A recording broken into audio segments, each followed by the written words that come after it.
Assalamu alaikum wa rahmatullahi wa barakatuh. Every time you use your phone, every time you type into Google, every time artificial intelligence answers your question, you are whispering the name of a man who lived over 1,000 years ago. And yet, most people have never even heard of him. His ideas power every search, every algorithm, every digital heartbeat of our age. His name was Muhammad ibn Musa Al-Khwarizmi.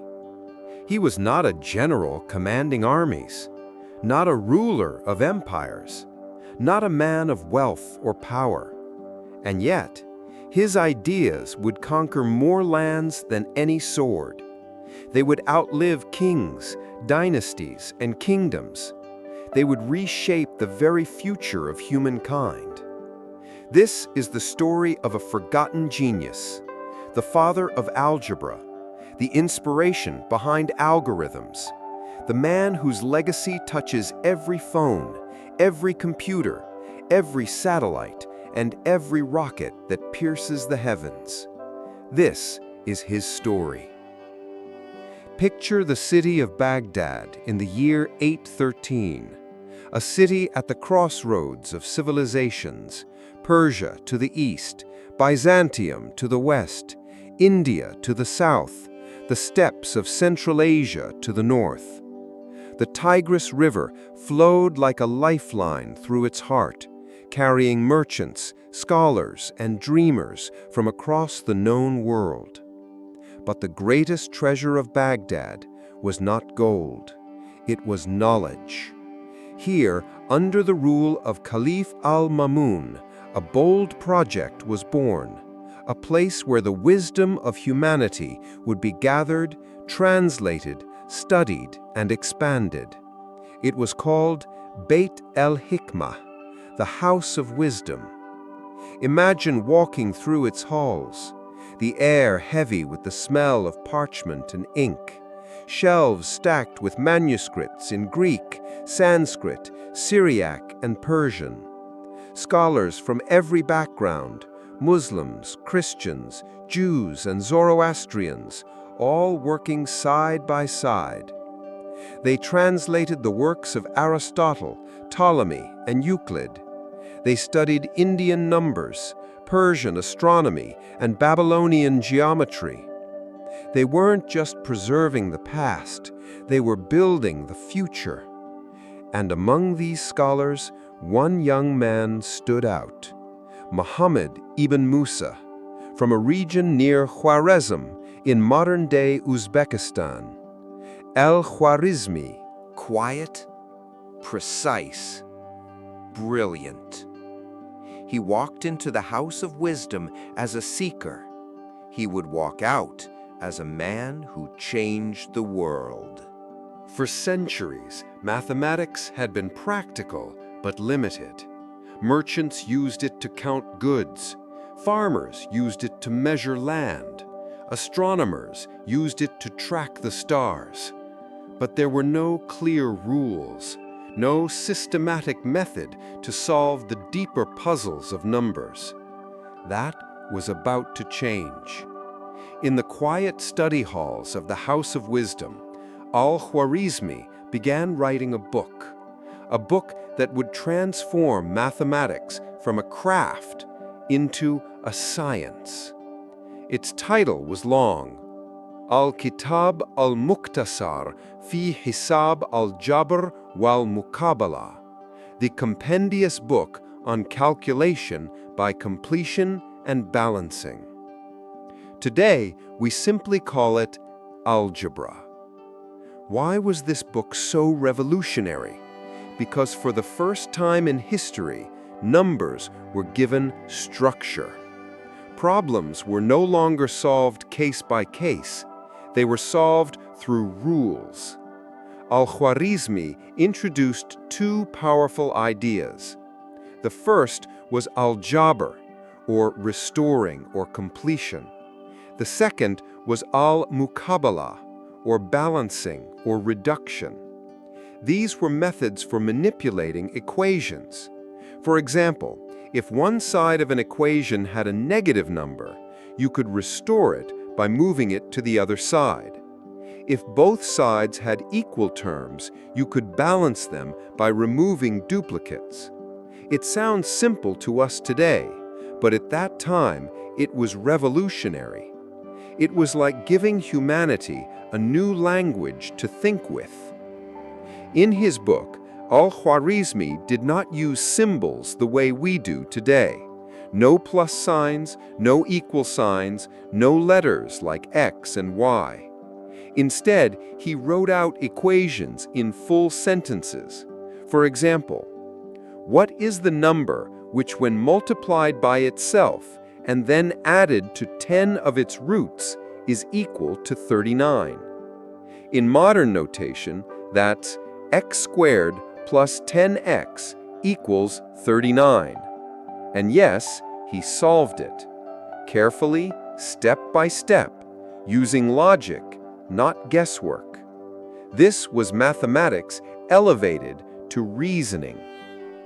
Al-Khwarizmi applied algebra to practical problems of his time: inheritance laws, land division, commerce, taxes. If a man died leaving sons, daughters, and a wife, how should his wealth be divided fairly according to Islamic law? Al-Khwarizmi's methods could calculate it. If two merchants pooled money for a caravan and profits had to be divided according to different investments, algebra provided the solution. Through his work, mathematics became a tool not only for scholars, but for judges, officials, and everyday people. And yet, he also knew this was only the beginning, because algebra was not just about solving equations, it was about creating a universal system of thinking. A system that would one day guide rockets to the stars, decode the human genome, and drive the artificial intelligence that now shapes our world. And it all began with a man in Baghdad, a reed pen in hand, and a vision that numbers could unlock the universe. In the ancient world, the stars were more than distant lights. They were guides for travelers, markers of time, symbols of fate. And in Baghdad, under the great dome of the sky, Al-Khwarizmi turned his gaze upward. He studied the works of the Greeks, like Ptolemy. He studied the tables of the Indians, who charted eclipses and planetary motions. But he did not simply copy them, he improved them. Al-Khwarizmi created detailed astronomical tables. They included calculations for the movements of the sun, the moon, and the planets. They predicted eclipses. They helped determine prayer times and the direction of Mecca for Muslims across the empire. His work made the heavens predictable, not just mysterious lights in the sky, but a cosmic clock. But Al-Khwarizmi was not content with the heavens. He also turned his attention to the earth itself. At the request of Caliph al-Ma'mun, he set out to improve the great geographer Ptolemy's map of the world. The old map was impressive, but it contained errors. Cities misplaced, distances miscalculated. So Al-Khwarizmi gathered reports from travelers, sailors, and scholars. He measured the length of the Mediterranean Sea more accurately. He recalculated latitudes and longitudes. The result? One of the most advanced world maps of the Middle Ages. Think of it. Long before GPS, long before Google Earth, Al-Khwarizmi and his colleagues were already striving to chart the entire planet. His maps were not perfect, but they represented a leap forward. They inspired Muslim, Christian, and later European cartographers for centuries.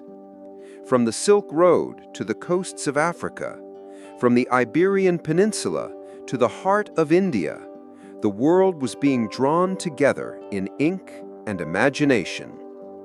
And in this blending of astronomy and geography, Al-Khwarizmi revealed something profound, that the heavens and the earth, the stars and the soil, the infinite and the finite, could all be understood through mathematics. Numbers were not just tools, they were keys to unlock the patterns of the cosmos. And Al-Khwarizmi was the man holding those keys. In Baghdad, Al-Khwarizmi's works were copied, studied, and admired. But centuries later, in faraway lands, they would take on a new life. In the 12th century, his mathematical texts were translated into Latin in the libraries of Spain. His name, Al-Khwarizmi, was rendered in Latin as algorithmi. And from that single word, a new one was born, a word that would come to define our modern world: algorithm. At first, the word simply meant the method of calculation. It referred to the rules and steps he had described for solving equations. But today, it has become something far greater. Every search result on Google, every video recommendation on YouTube, every map direction, every social media feed, every piece of artificial intelligence is built on algorithms. And that word, that very concept, is the echo of Al-Khwarizmi's name. Consider this. When you type a question into your phone, an algorithm instantly searches billions of pages to find an answer. When a rocket launches into space, algorithms calculate its trajectory, ensuring it pierces the atmosphere at the perfect angle. When doctors sequence DNA to find cures, algorithms sift through mountains of data, revealing patterns hidden from human eyes. This is the power of step-by-step logical thinking. This is the legacy of a man who lived more than 1,000 years ago. It is easy to think of history as something buried in the past, but with Al-Khwarizmi, the past is alive in every device we hold. Every moment we rely on technology, his presence lingers. For what is a smartphone, a computer, an AI, if not the embodiment of algorithms? And what are algorithms, if not the eternal shadow of Al-Khwarizmi? He could not have known, as he dipped his pen into ink in the dusty halls of Baghdad, that one day his name would power the engines of modern civilization. But such is the destiny of true ideas. They travel beyond time, beyond borders, beyond the limits of imagination.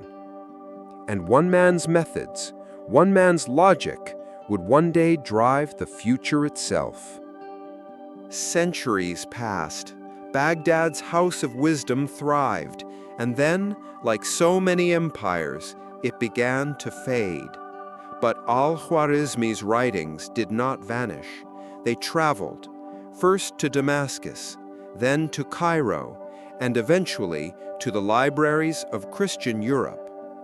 In Toledo, Spain, a city where Muslims, Christians, and Jews once lived side by side, translators began to copy Arabic manuscripts into Latin. Among these works was Al-Khwarizmi's great book of Algebra. To the scholars of Europe, these works were a revelation.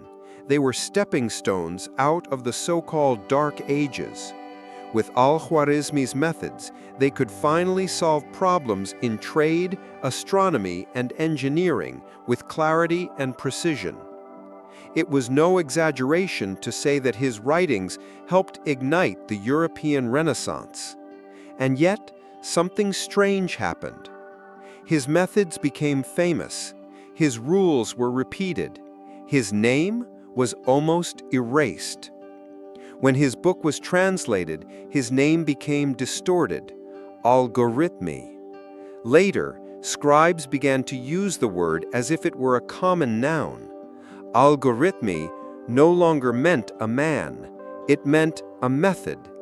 And slowly, The man was forgotten, even as his ideas lived on. In modern classrooms, millions of students wrestle with algebra. They struggle with equations. They curse at the unknown x and y. But few know that the very subject they are learning was born from the mind of a scholar in Baghdad more than 1,200 years ago.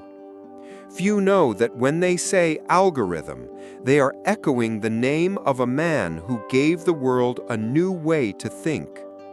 And this is the paradox of Al-Khwarizmi. His legacy is everywhere, and yet his name is hidden in plain sight. Like a silent architect, his work supports the entire structure of modern science and technology. But most who walk through that structure never stop to ask who laid its foundation. Empires rise, libraries burn, memories fade, but true genius endures. And though Al-Khwarizmi's face may be forgotten, his fingerprints are on every equation, every calculation, every algorithm that defines our age. Al-Khwarizmi lived in a time often called the Golden Age of Islam. It was an age where knowledge was not feared, but pursued. Scholars translated works from every corner of the known world. They did not ask, who wrote this? They asked, what truth does it hold? From India came the concept of zero. From Greece came geometry. From Persia came astronomy. From Babylon came measurements of time. And in Baghdad, men like Al-Khwarizmi wove these threads together, creating a tapestry of knowledge that would stretch across continents and centuries. Al-Khwarizmi's lesson to us was simple, yet eternal, that knowledge is the inheritance of humanity. Empires may rise and fall, kings may come and go, but ideas can travel through time. An empire may burn its libraries, but if one book survives, a civilization can be reborn. In the centuries that followed, the spirit of the House of Wisdom spread across the world. It inspired the European Renaissance. It shaped the scientific revolution. It carried into the industrial age. And today, in the 21st century, we live in a world of supercomputers, space exploration, and artificial intelligence, all powered by the concepts Al-Khwarizmi helped to shape. So when you open a calculator, when you solve for X in a classroom, when you search for something online, or when an algorithm curates your very world, you are not just using modern technology, you are touching the legacy of a man from Baghdad, Muhammad ibn Musa Al-Khwarizmi. He showed us that knowledge is not the property of one nation, or one people, or one faith. Knowledge is a flame, and when shared, it lights the path forward for all of humanity. So the next time you solve an equation, the next time you hear the word algorithm, remember the man who made it possible. Remember the scholar in candlelight, the seeker of truth in the House of Wisdom, the forgotten genius who reshaped our world. Remember Al-Khwarizmi. If one man's ideas can change the destiny of humanity, imagine what yours can do. If you were inspired by this story, give this video a like, subscribe for more untold histories, and share it with someone who needs to hear it. And tell us in the comments, what invention do you think changed the world the most?